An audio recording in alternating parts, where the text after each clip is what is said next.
irréversible. Les anciennes approches ainsi que les normes et règles établies de la vie des affaires et des relations internationales perdent progressivement de leur force, notamment en raison des actions des pays occidentaux qui voient leur position de leader s'affaiblir et cèdent la place à de nouveaux centres de croissance, les pays du Sud global. Sous nos yeux, une architecture mondiale du développement plus complexe et multipolaire est en train de se former. Dans cette nouvelle configuration, les États qui comprennent véritablement et apprécient l'importance de la souveraineté nationale dans les sphères politiques, économiques, culturelles et sociales jouent un rôle de plus en plus important. Ils sont capables de déterminer eux-mêmes l'orientation de leur développement en s'appuyant sur leurs propres valeurs, ressources et priorités. Les amis, c'est un grand plaisir de vous avoir encore sur notre plateforme aujourd'hui. Je vous invite à liker, à commenter, surtout à partager. Et surtout, prenez le temps d'écouter cette vidéo jusqu'à la fin.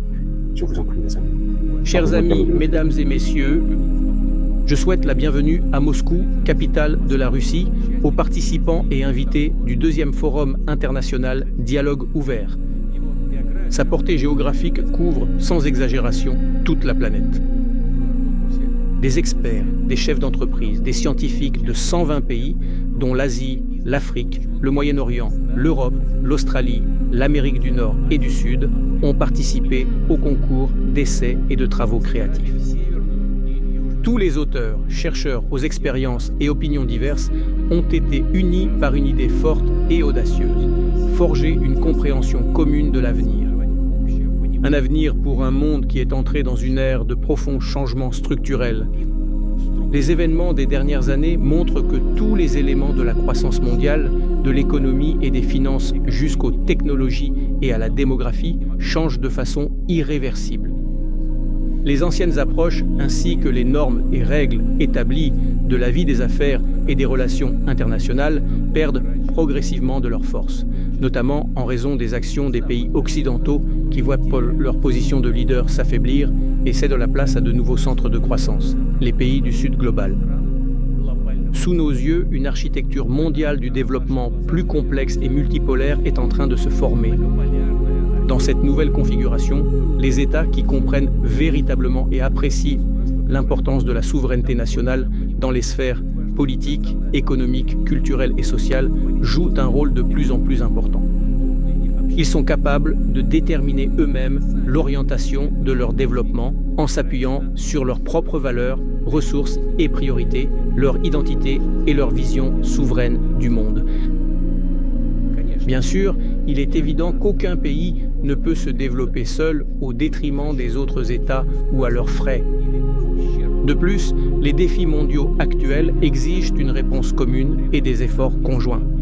Cela signifie donc que le modèle de développement global ne sera durable et équitable que s'il repose sur les principes d'égalité et de respect mutuel et qu'il prend en compte les intérêts de tous les pays.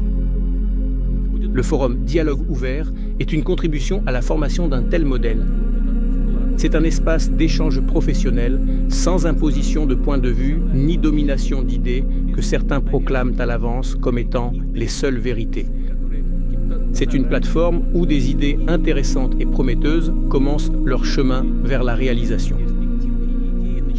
La discussion d'experts du forum couvre 4 axes stratégiques.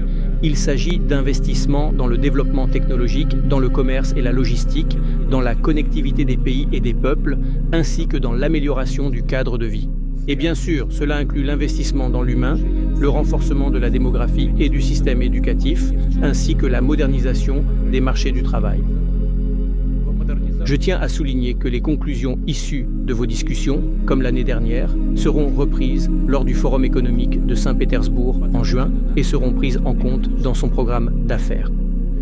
Dans le même temps, je voudrais réaffirmer que le thème central et clé du dialogue ouvert reste les besoins des personnes dans un monde nouveau et en mutation. Il est important d'orienter toute la plateforme du développement global de manière à ce que chaque personne, où qu'elle se trouve sur Terre, ait le droit à un avenir réussi, puisse choisir sa propre voie et réaliser progressivement ses choix. Je suis convaincu que la tenue d'un dialogue ouvert aidera à trouver des solutions efficaces à bon nombre de ces défis, contribuera à assurer une croissance économique durable à long terme et à améliorer la qualité de vie des populations dans le monde entier. Dans un monde où la confiance mutuelle et la volonté de résoudre tout conflit sur la base de compromis seront valorisées. Je vous souhaite des discussions intéressantes et constructives, ainsi qu'un travail fructueux. Je vous en prie, s'il vous plaît. Chers collègues, bonsoir.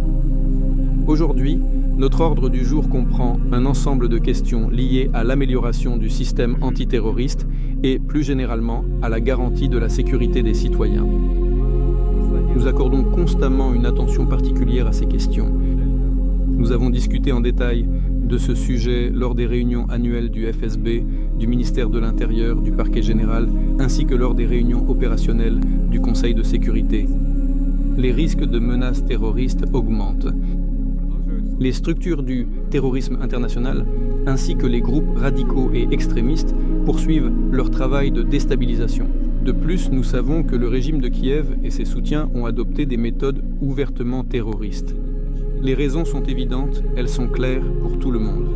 L'adversaire est incapable d'arrêter l'avancée de nos troupes, de nos gars, sur la ligne de contact.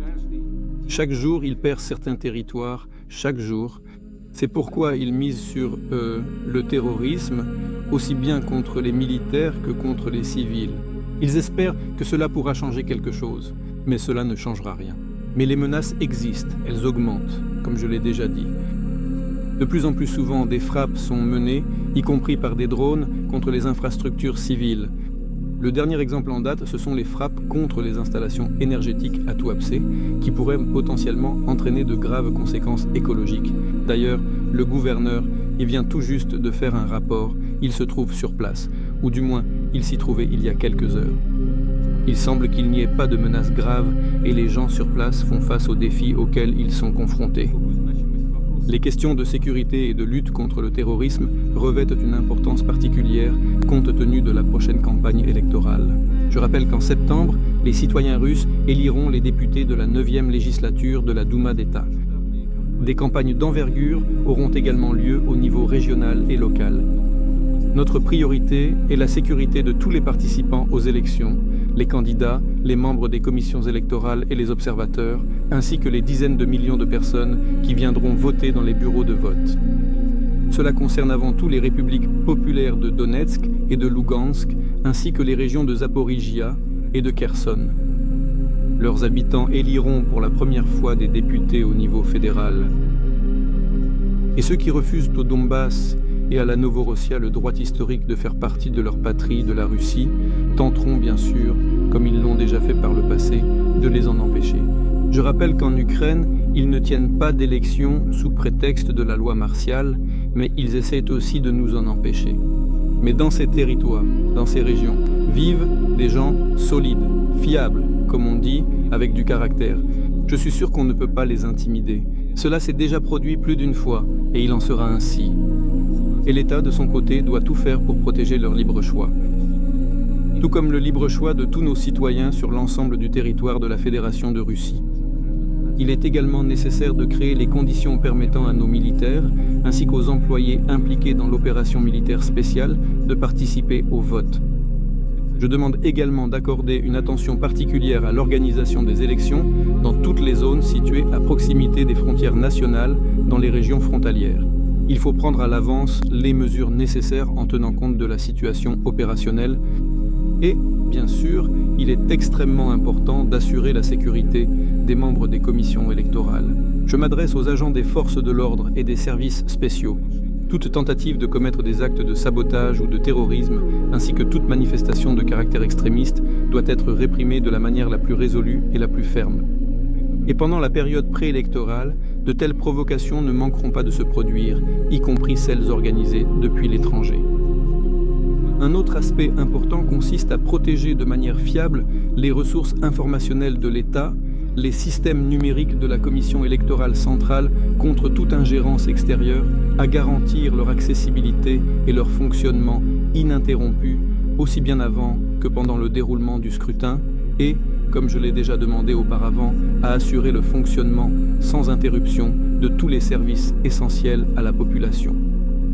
En ce qui concerne les autorités locales dans les municipalités et les régions, je demande aux forces de l'ordre de prendre en compte le fait qu'elles travaillent dans des conditions particulières, ce qui signifie qu'il faut agir avec une extrême prudence et responsabilité en tenant compte de la situation réelle, y compris de la situation financière des régions et des municipalités. Malheureusement, toutes leurs obligations ne sont pas actuellement remplies dans leur intégralité. En fait, c'était déjà souvent le cas auparavant, mais la situation actuelle est tout de même particulière. Bien sûr, il faut, comme on dit, que l'ordre règne. Il faut viser à l'application complète de l'ordre et au respect total de toutes les exigences de la loi et plus généralement de l'ensemble du cadre réglementaire. C'est nécessaire, mais en même temps, il faut travailler avec les autorités locales, signaler les problèmes, mais ne pas se limiter uniquement à des avertissements et des prescriptions. J'en ai déjà parlé récemment lors du forum municipal. Il faut se baser non seulement sur une approche formelle, mais aussi sur la situation réelle et la résolution des problèmes dont dépendent la vie et la sécurité des gens. Ce sera à la fois juste et équitable. Dans le même temps, bien sûr, je vous demande, en analysant la situation et sans tomber dans ce formalisme, d'analyser réellement la situation et, si nécessaire, de proposer ou d'apporter des modifications à la base réglementaire afin que nos actions concrètes soient conformes à la loi et aux actes réglementaires. En même temps, et cela concerne également les entreprises nationales, chers collègues, lors de nos réunions, en particulier lors des réunions annuelles, je parle constamment de la nécessité de garantir la légalité et de défendre les intérêts des entreprises nationales. Aujourd'hui, les entreprises représentent une part importante de l'économie russe, pratiquement toute l'économie. Et nous comprenons tous parfaitement que c'est précisément l'économie qui garantit la réalisation de nos objectifs, que ce soit dans le domaine de la défense et de la sécurité, dans la résolution des questions clés du développement du pays ou encore dans le domaine social. Cependant, l'économie russe évolue aujourd'hui depuis de nombreuses années dans des conditions de défis extérieurs sérieux.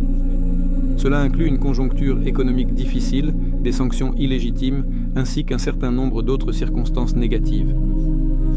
Vous savez bien que de nombreux entrepreneurs russes, ainsi que les membres de leur famille, et parfois même des membres éloignés, jusqu'à la 3e génération, sont visés par ces mêmes sanctions illégitimes, tout comme de grandes entreprises entières.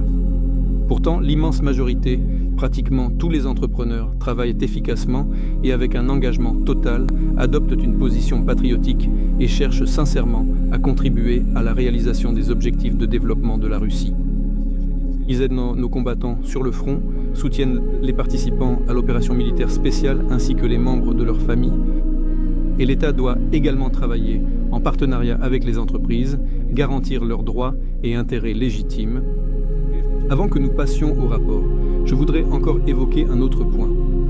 Il va de soi que la lutte contre l'extrémisme, le radicalisme, le terrorisme et la criminalité doit être ferme. Je demande à la direction et à l'ensemble du personnel de tous les organes chargés du maintien de l'ordre d'accomplir leur devoir avec le plus grand sens des responsabilités en comprenant toute l'importance de la campagne électorale de cette année pour le pays, pour notre vie politique et la stabilité sociale, ainsi que pour l'unité de la société. Chers collègues, je comprends que la charge qui pèse sur le personnel est très lourde, je le sais, mais nous comprenons tous également que servir la patrie, surtout dans des moments historiques charnières comme ceux que traverse la Russie aujourd'hui, est une mission particulièrement honorable. Je compte beaucoup sur vous et j'ai confiance en vous. Commençons à travailler. Parvenons au terme de notre vidéo. Je pense que vous-même vous pouvez faire des analyses et me dire en commentaire ce que vous en pensez. Sur ce, je vous remercie.